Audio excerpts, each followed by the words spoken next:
Hello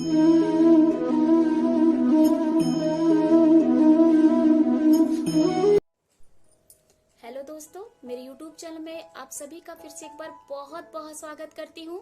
मैं शिनी शर्मा एक बार फिर अपनी एक नई कविता के साथ आप लोगों के समक्ष आई हूँ और साथ ही यही आशा रखती हूँ कि मेरी ये कविता आप लोगों को जरूर अच्छी लगे। जी हाँ दोस्तों, ये कविता आधारित है जो हमारे आसपास अवांछनीय घटनाएं घटित होती है ना, उनको कविता के रूप में मैंने ढालने की कोशिश की है, जो आप लोगों के समक्ष साझा करना चाहूंगी। कहते हैं आंखें दिल का आईना होती है, कि कहते हैं आंखें दिल का आईना होती हैं, मन की बातें बिन कहे ही बयां कर जाती हैं। मन की बातें बिन कहे ही बयां कर जाती हैं। क्या सच में ऐसा है? क्या सच में ऐसा है? अगर ऐसा है तो जिन आंखों में कभी वफादारी देखकर दिल लगाती है जो माशूका, वो 36 टुकड़ों में क्यों काटी जाती है? कहते हैं अपनों पर विश्वास रखिए हर आस पूरी होती है, कि कहते हैं अपनों पर विश्वास रखिए हर आस पूरी होती है, पर बच्चे अपने जीवन का फैसला अपनी मर्जी से कर लेते हैं और अपना हम सफर भी क्षण भर में ही चुन लेते हैं। तो फिर बताओ उनके विश्वास की डोर क्यों इतनी कच्ची होती है? तो फिर बताओ उनके विश्वास की डोर क्यों इतनी कच्ची होती है? कहते हैं नई पीढ़ी है आवेश में आ ही जाती है, कहते हैं नई पीढ़ी है भाई आवेश में आ ही जाती है, पर उन माता पिता और उन बुजुर्गों का क्या जो तुम्हें समझने और समझाने में जिनकी आधा जीवन और खुशियां तक दांव पर लगानी पड़ती है। क्यों उनकी भावनाएं आज की युवा पीढ़ी को नजर में नहीं आती हैं?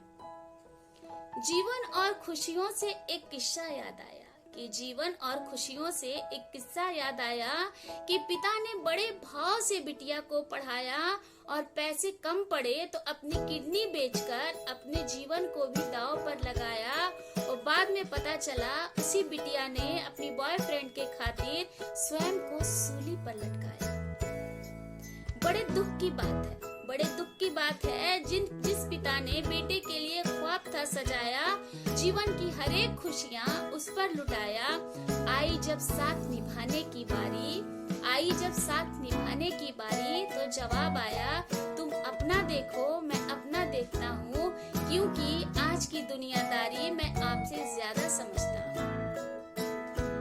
कहना तो चाहती नहीं पर कहने से खुद को रोक नहीं पाती, कहना तो नहीं चाहती पर कहने से खुद को रोक नहीं पाती, कि लाखों की तादाद में लोगों की धार्मिक स्थलों में भीड़ लगती है, सभी धार्मिक प्रवृत्ति के ही नजर आते हैं, कि सभी धार्मिक प्रवृत्ति के ही नजर आते हैं। तो बताओ वृद्धा आश्रम में किनके माता पिता रहने जाते हैं? तो फिर बताओ वृद्धा आश्रम में किनके माता पिता रहने जाते हैं? जी हाँ दोस्तों, इस प्यारी सी कविता की पंक्तियां आपको कैसी लगी जरूर कमेंट करके बताइएगा। ये हम सबों पर है, ये कविता की जो पंक्तियां है ना कहीं हम सबों पर आधारित है, क्योंकि हम सभी अपने अधिकारों के प्रति तो भली भांति परिचित होते हैं, पर अपने दायित्वों को, अपने कर्तव्यों को कहीं ना कहीं भूल जाते हैं। और जरूरी है कि जो आजकल की युवा पीढ़ी है ना, अपने माता पिता की भावनाओं को भी समझे और अपने किसी भी व्यवहार से उन्हें आहत ना पहुंचाए। आई होप कि ये कविता की पंक्तियां आप लोगों को अच्छी लगी होंगी। अगर प्लीज मेरी कविताएं अच्छी लगती होंगी तो प्लीज इसे लाइक करिए, चैनल पे नए हैं तो प्लीज सब्सक्राइब करिए और इसे शेयर करना ना भूलिए। जी हाँ दोस्तों, जैसा कि मैंने कहा है कि ये मेरा कोई प्रोफेशन नहीं, मेरा पैशन है। मुझे लिखना अच्छा लगता है, इसलिए मैं लिखती हूँ, और पता नहीं टूटी फूटी भाषाओं में कैसा लिख पाती हूँ, पर आप लोगों को अच्छी लगती है, इसके लिए आप लोगों का बहुत बहुत आभार।